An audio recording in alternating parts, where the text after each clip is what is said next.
Good morning అండి. అందరూ బాగున్నారా? ఎలా ఉన్నారు? ఉదయాన్నే లేచి ప్రార్థన చేశారా? ఒకవేళ ప్రార్థన చేయకపోతే ఇంకనైనా ఈ వాగ్దానం వెంటనే మరుక్షంలో వెళ్ళి ప్రార్థించండి దయచేసి.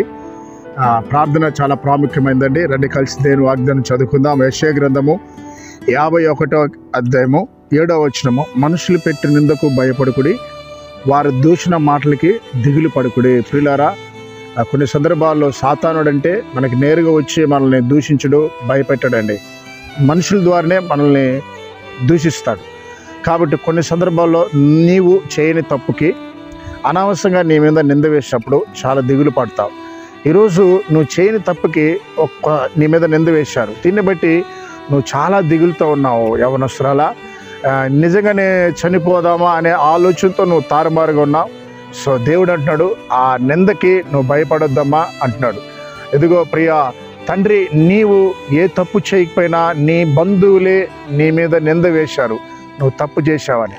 ఎదుగో దాన్ని బట్టి నీ యొక్క హృదయం కృంగిపోయింది, రాత్రులు నిద్ర రావట్లేదు, చాలా అశాంతికి గురైనావు. కానీ దేవుడు అంటున్నాడు, అలాగా మనుషులు పెట్టిన నిందకి నువ్వు భయపడొద్దు.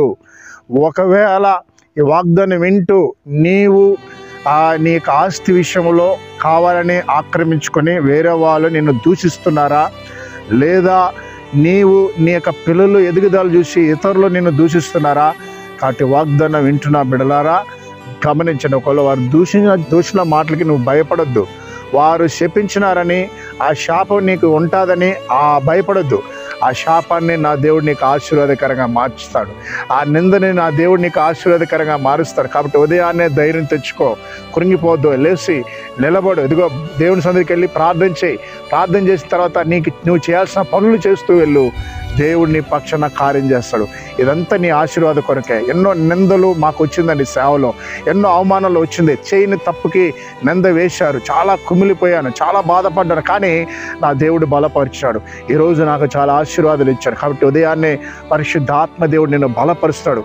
భయపడకండి, ధైర్యంగా ఉండండి. ప్రార్థన చేద్దాం. మహాగణుడా, పరిశుద్ధుడా, ఇదిగో ఉదయ కాలం నా ప్రభా, చాలామంది నా తండ్రి దూర ప్రయాణం వెళ్తున్నారు, వారి ప్రయాణాన్ని ఆశీర్వదించండి.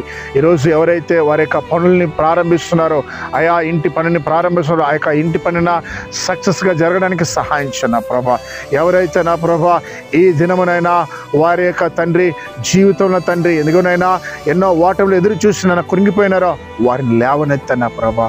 ఎదుగోనైనా వాగ్దానం వినినైనా కన్నీటితో ప్రార్థన చేసిన ప్రియ తండ్రిని బట్టి నీకు వందనాలు నా ప్రభా. దర్శించను నా ప్రభా. ఇగో తండ్రి దూర ప్రాంతంలో ప్రతి తెలుగు ప్రజలందరూ రక్షించమని ప్రార్థిస్తున్నాం. మరొకసారి నా వాగ్దానం వింటున్న బిడ్డల మీద వారి కుటుంబస్తుల్ని మీరు ఆశీర్వదించమని యేసు నామములో ప్రార్థిస్తున్నాం తండ్రి. ఆమేన్.